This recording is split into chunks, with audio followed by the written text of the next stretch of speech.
If you haven't subscribed yet, please subscribe and relax. Tonight, we bring you a slow and creepy bedtime story.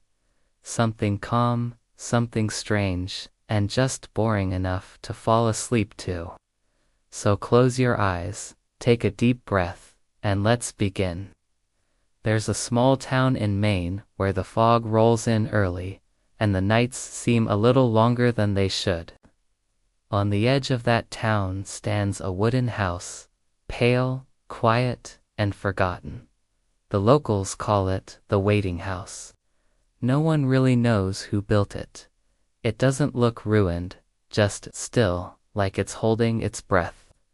Every evening, when the streetlights flicker on, you can hear the sound of a loose window tapping slowly against its frame. Tap, tap, tap. Sometimes, the sound stops suddenly, as if someone inside caught the window and held it still. For years, the house stayed empty.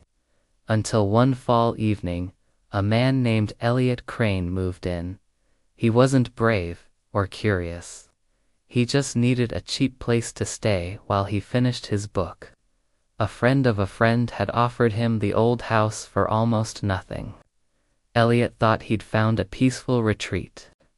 The first night was calm, almost too calm. The air smelled faintly of dust, and something sweet, like old flowers.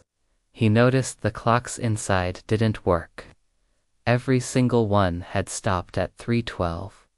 He smiled and made a note in his journal. Time doesn't move here.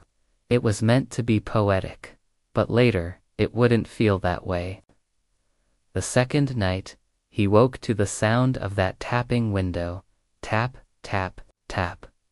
When he went to check, the window was perfectly still, but as he turned away, he swore he saw a faint shape in the reflection. Someone standing in the hallway behind him. When he spun around, it was gone. He told himself he was just tired. The mind plays tricks when it's quiet. He made some tea, sat by the old fireplace, and started reading. That's when he noticed something strange. The air felt warmer near the fireplace, but the flames weren't moving. They were frozen, like a picture of fire. When he blinked, the flames shifted again, burning normally. He closed his book and whispered to himself, "It's just the wind." By the third night, sleep felt heavier. He dreamed of footsteps echoing through long, empty hallways. He dreamed of someone whispering his name, softly, patiently. When he awoke, he couldn't remember if the dream had ended, or if it was still going. At breakfast he found a teacup on the table that wasn't his. It was old porcelain, chipped at the rim, with a fine layer of dust inside. He didn't remember owning it. He didn't remember setting the table either. Outside, the fog had thickened. The world looked faded, like an old photograph. He thought about leaving, but the thought passed, the way a dream fades after waking. Something about the house kept him calm, almost too calm.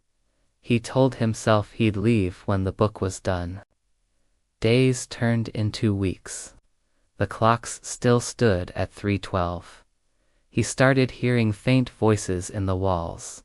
Not words, just a low murmur, like a conversation happening in another room. Every time he pressed his ear against the wall, the sound stopped. He began writing faster, as if the story inside him was trying to escape. His notebook filled with scenes he didn't remember writing, things about waiting, about watching, about never leaving. The handwriting didn't quite look like his.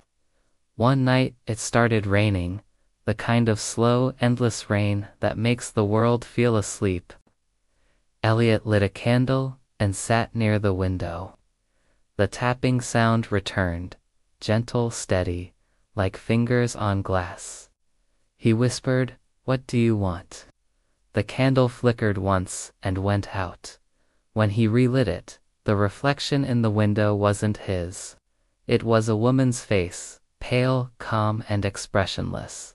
Her eyes looked tired. She seemed to be whispering something, but he couldn't hear it.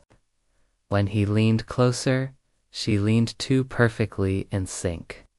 Then the image began to smile, very slowly, as if remembering something.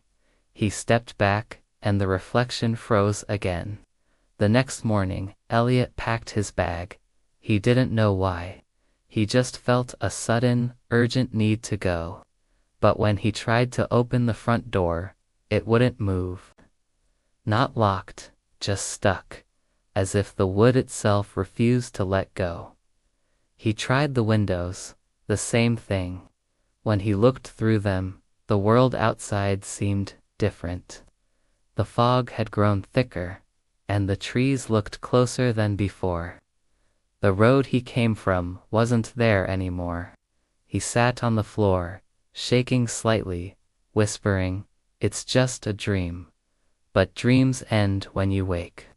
This one didn't. By the 7th day, he stopped writing. The notebooks were full of words he didn't remember. Pages of calm, careful handwriting describing people who waited in silence. One line kept repeating, "Someone has to stay awake. The house must not sleep alone." He didn't know what it meant. But when he read it aloud, he heard soft footsteps upstairs, slow, steady, matching the rhythm of his voice. He didn't go to see. That night, he heard whispers right behind his ear. A calm voice said, "You've written enough. Rest now. We'll take your place." He turned sharply, but no one was there. The candle beside him flickered once, then went out. Weeks later, someone else came to look at the house. A woman from the real estate office. She found Elliot's car outside, covered in dust, the keys still in the ignition. Inside, the air was cold and still. On the table lay a single notebook. Every page was filled, except the last one. It had only one line, written in a shaky hand. 3:12, it's my turn to wait. Now, when the fog rolls in, locals say you can see a faint light in the upper window. Sometimes, you can even hear tapping, soft, steady, and patient. They say it's just the wind, but the old ones whisper that someone inside is still awake, waiting for the next writer to arrive.